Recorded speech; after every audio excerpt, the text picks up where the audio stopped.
Welcome back to another Revolt Records garden update video.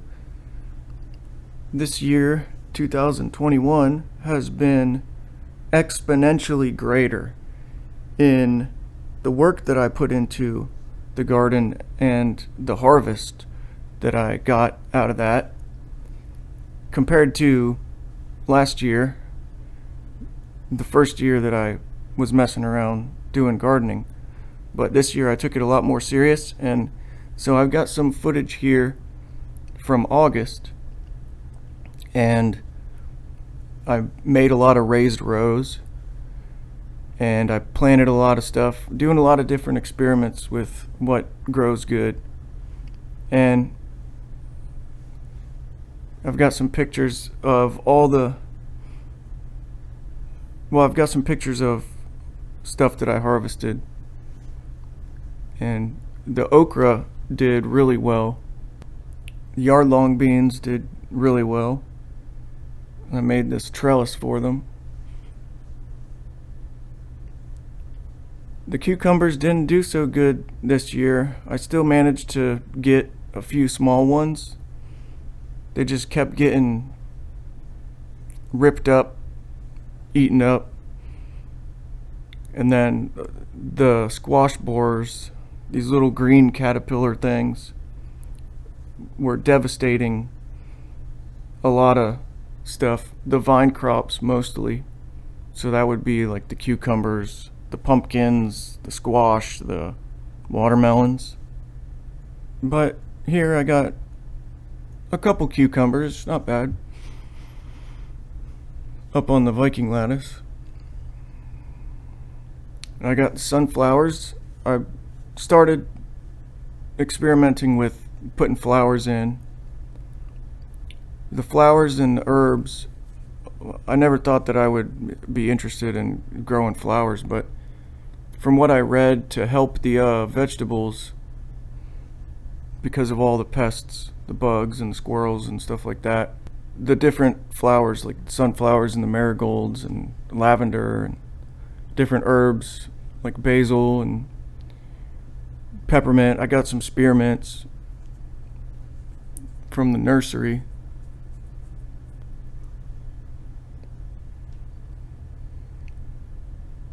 So those are supposed to, in theory at least, help ward off pests. But it did really good this year. And now, see, so this footage of me trying to get these squash borers out of the pumpkin vines is all the way back from June. And they eventually ended up winning. I mean, every morning I would have to go out and get all the eggs that they were laying off of the leaves of the vines. And it just became ridiculous because they were well dug in. They were boring in there. So when you see butterflies flying around your garden and you got vine crops, it's not a good sign. You want to do what you can to try to get rid of them, but I didn't have much luck with that. You know, the whole ecosystem and the circle of life and it's difficult to stop forces of nature in that way. But anyway, so I did end up getting one pumpkin that was about softball size, but then they had bored into that thing. By the time it turned orange, and I had to cut it off because they bored through the bottom of it, so it kind of rotted out the bottom. So I had to toss that out. And then same thing happened a few months later with the watermelons. And so, but see, I planted the pumpkins real early in like February, So I was hoping that I would have a very good yield from that, but of course, you can make plans and the universe will laugh at you. Anyway, same thing with the watermelons. Watermelons seem to be doing pretty good until about, say, September. Put one out, same thing, about softball sized. And I was like, well, this is cool, and then let it keep growing. And then boom, same thing happened to it. They rotted out the bottom of it somehow. So I had to toss that one out again. And then another one, a little bit smaller than a baseball sized watermelon. Same type deal with that. And then the vines, of course, then they just die because I don't know. I'll try it again next year. And all the squash that I planted 3 different types of squash. I planted the yellow, regular, early, prolific, straight neck hybrid or something like that. They grow for a little bit. They even put out flowers, but then nothing after that. And then same thing with the Waltham butternut squash and the zucchini. Didn't have much luck with the squash this year. But I tell you what though, the okra and the green beans and the yard-long green beans, those did really, really good. So those are definitely going to be a staple in the future for the garden. And then I just mess around with other stuff, like one of the neighbors gave us some papaya, small little papaya. So we got the one in the pot, and then we got other ones where we put over in this old tractor tire or something. It's there. When I tried growing watermelon and pumpkins in that as well. And they did good. They flowered. They were starting to grow around all these elephant ears, climbing up everything, and then all of a sudden they got hit by the squash borers or something. They died out. So then now we put the papaya in there in its place, and hopefully that'll do good. And then we put more in pots. And there's a lot of neighbors around where I live that they're all growing different stuff, so we'll trade and give each other different stuff. Like I gave some starters of green beans and okras to my one neighbors, and traded a bunch of different stuff I was growing, carrots and green beans and okra and everything. And then they would give me bell peppers and tomatoes and basil and the little moringa that I got in the pots. And then they gave me a pineapple. And they had luck with their cantaloupes this year, but I didn't. Mine just didn't take off. How's it going, guys? This is Mizzra Revolt from Revolt Records and the Dehypnotized broadcast. And today is October 9th, 2021, and I'm going to be showing you what's going on in the garden as far as the spring, summer harvest and the transitionary period into me planting the fall and winter crops. So let's get into it. So as you can see here, we've got vermiliads. There's a lot of aloe, and I've transplanted different aloes and vermiliads. Now this flower here is dead, but they look really good when they're first blooming. And this here, we've got a papaya from the neighbors. These are where the sunflowers were, and they're now out of season. But I can take these and harvest the sunflower seeds. You can clearly see there's sunflower seeds in there. Very good. These are the okras. Now look at some of these stalks on these okras. Very, very big. So the watermelons and the pumpkins, I will explain to you guys later what happened with that. Now these are marigolds. The squirrels have devastated my carrots and my beets that I had in here. But this, when it was booming, had a lot of okra producing. These here are eggplants. Okay, so let's go over here and let's look at the yard-long beans and some of the new stuff I've got growing. These here are just the ones in the pots. This is an eggplant. It's another eggplant. I tried Brussels sprouts in these. Maybe I planted them too early. They're not doing well. I traded with the neighbor. I got a pineapple. I put him in there. These here are Moringas.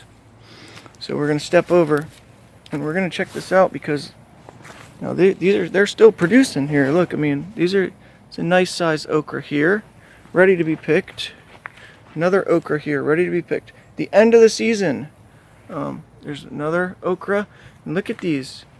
Now this is October, guys. Like I said, these produce in the summer, but look at this yard-long bean, and we have had so many of these yard-long beans this season. They're doing phenomenal, and I will continue to plant these in the future because they're just doing wonderfully. Now, this is a Cherokee wax yellow bean, and we've got another one here, and they are brilliant. They taste great, and what's cool about these is that the beans are black. They're black beans, and so these are the Cherokee wax. Now, instead of the regular green beans that are green and that have white seeds, these and also white flowers, these Cherokee beans have purple stalks, yellow beans, black beans within them, but they have purple flowers. Now these are Coleus, and they're in the mint family. They're a medicinal herb that's used for a lot of different purposes. And these Coleus are here in part, just like these nice marigolds that are just starting to bloom. These are French dwarf marigolds.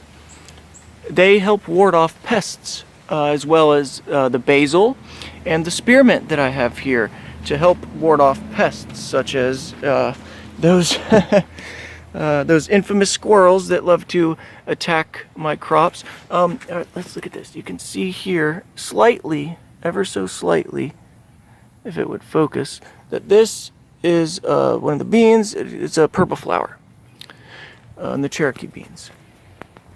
And so I've got the basil here, and I'm so excited about these marigolds. Now the Viking lettuce, of course, the cucumbers didn't do so well this year, unfortunately. But what we're going to do is we're going to harvest, and there's still some watermelons growing. Like I said, I'll explain what happened with the watermelons and pumpkins this year later. But basically, I'm going to take a lot of these things out. I got to pick all these weeds out of here, and then I'm going to put in the fall and winter crops. These are actually bell peppers that have been growing for a long time, and I don't know if they're going to produce. But look at this. Now I want to show you guys this here because this is amazing. This is the big tomato that I had in the pot. The squirrels got most of them, so I started putting them in the pots. And for these, this tomato, right, cherry tomato, and it's not doing anything. I think it's going to die. I had to transplant it. But this, I think this is Little Bing. This is Little Bing from last year, and he is doing wonderful, this tomato plant. Well, I guess it would be a she, right? It's a female. It's producing little cherry tomatoes. So it just sprouted up, and I was watering it, and it, boom, cherry tomatoes. So there you go, guys. It's Mizzra Revolt here at the Florida Garden, and just gonna keep it going. I love growing these crops, and it's very therapeutic. I love it. Thank you for watching. So yeah, that's basically it for the garden this whole spring and summer harvest.